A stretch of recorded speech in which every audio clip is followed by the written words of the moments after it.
Shalom, selamat pagi Bapak, Ibu, dan saudara-saudari sekalian. Bersyukur untuk hari yang luar biasa. Mari kita menyiapkan hati kita untuk berdoa, mendengarkan renungan firman Tuhan. Mari kita berdoa. Selamat pagi Bapa di surga, kami bersyukur untuk hari yang indah. Terima kasih untuk penyertaan-Mu sepanjang malam hingga pagi hari ini, sehingga kami bangun dengan tubuh yang sehat. Dan kami siap mendengarkan renungan firman Tuhan yang menjadi sumber kekuatan baru pada pagi hari ini. Dalam nama Tuhan Yesus, kami berdoa dan mengucap syukur. Amin. Tema kita pagi ini, menerima perbedaan.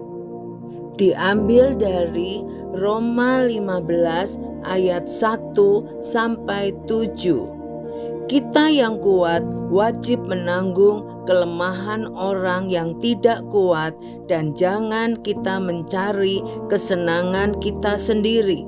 Setiap orang di antara kita harus mencari kesenangan sesama kita demi kebaikannya untuk membangunnya. Karena Kristus juga tidak mencari kesenangannya sendiri, tetapi seperti ada tertulis, kata-kata cercaan mereka yang mencerca engkau telah mengenal aku. Sebab segala sesuatu yang ditulis dahulu telah ditulis untuk menjadi pelajaran bagi kita, supaya kita teguh berpegang pada pengharapan oleh ketekunan dan penghiburan dari kitab suci.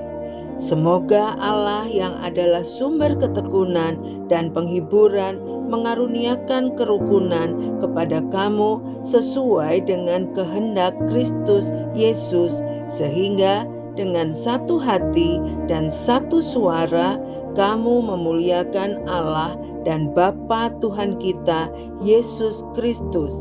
Sebab itu terimalah satu akan yang lain, sama seperti Kristus juga telah menerima kita untuk kemuliaan Allah. Pernikahan kami di 5 tahun pertama diwarnai dengan konflik yang terus-menerus. Saya ingat, apapun yang saya harapkan dari suami saya tidak saya dapatkan. Contoh, saya hobi travel. Suami saya lebih suka di rumah.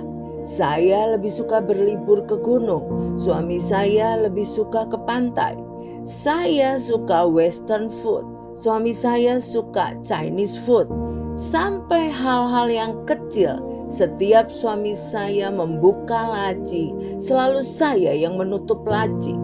Konflik ini muncul karena perbedaan di antara kami berdua yang dibesarkan di keluarga yang berbeda. Semakin saya memaksakan suami saya berubah mengikuti saya, konflik semakin hebat. Saya sadar Tuhan tidak pernah menciptakan orang yang sama percis sekalipun kembar. Kita tidak punya kapasitas mengubah orang lain. Yang kita bisa lakukan hanyalah mengubah diri kita sendiri dan menerima orang lain apa adanya. Sekarang sudah 32 tahun pernikahan kami. Kami bersyukur kami bisa sama-sama menikmati makanan western food dan juga sama-sama menikmati Chinese food. Kami bisa sama-sama berlibur ke gunung dan bisa sama-sama berlibur ke pantai. Bahkan di masa pandemi 2 tahun terakhir, kami menikmati waktu kami terus-menerus berada di rumah. Semua bisa terjadi karena kita saling mengasihi dengan kasih Kristus. Demikian juga dengan nasihat Paulus kepada jemaat di kota Roma yang terancam kerukunannya akibat banyak perselisihan atau perbedaan pendapat. Pada prinsipnya, setiap perbuatan kita harus mempertanggungjawabkan sendiri kepada Tuhan. Beralaskan sikap Kristus kepada kita, Paulus menasihatkan supaya mereka lebih saling menerima daripada saling menyerang. Barulah kerukunan akan tercipta. Tanpa disadari, kita sering berharap orang lain bereaksi tepat seperti yang kita kehendaki. Padahal ada banyak faktor yang menentukan kenapa ia bereaksi begitu. Tipe kepribadian, pandangan, kebiasaan, keyakinan, pengalamannya, pengasuhan, dan pendidikan yang diterima.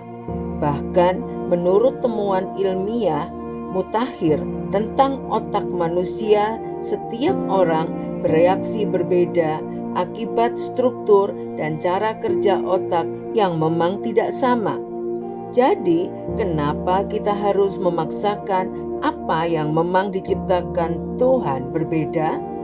Ada saatnya ketika perbedaan tak dapat disatukan, yang harus kita lakukan adalah saling menerima perbedaan itu.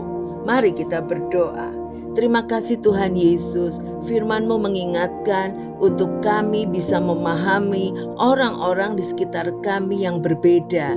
Kami tidak bisa memaksakan kehendak kami kepada orang lain, tapi kami malah bersyukur Engkau menciptakan kami semua berbeda untuk kami saling melengkapi, untuk kami bisa bekerja sama dengan penuh kasih untuk kemuliaan nama Tuhan. Dalam nama Tuhan Yesus kami berdoa dan mengucap syukur. Amin. Tuhan Yesus memberkati.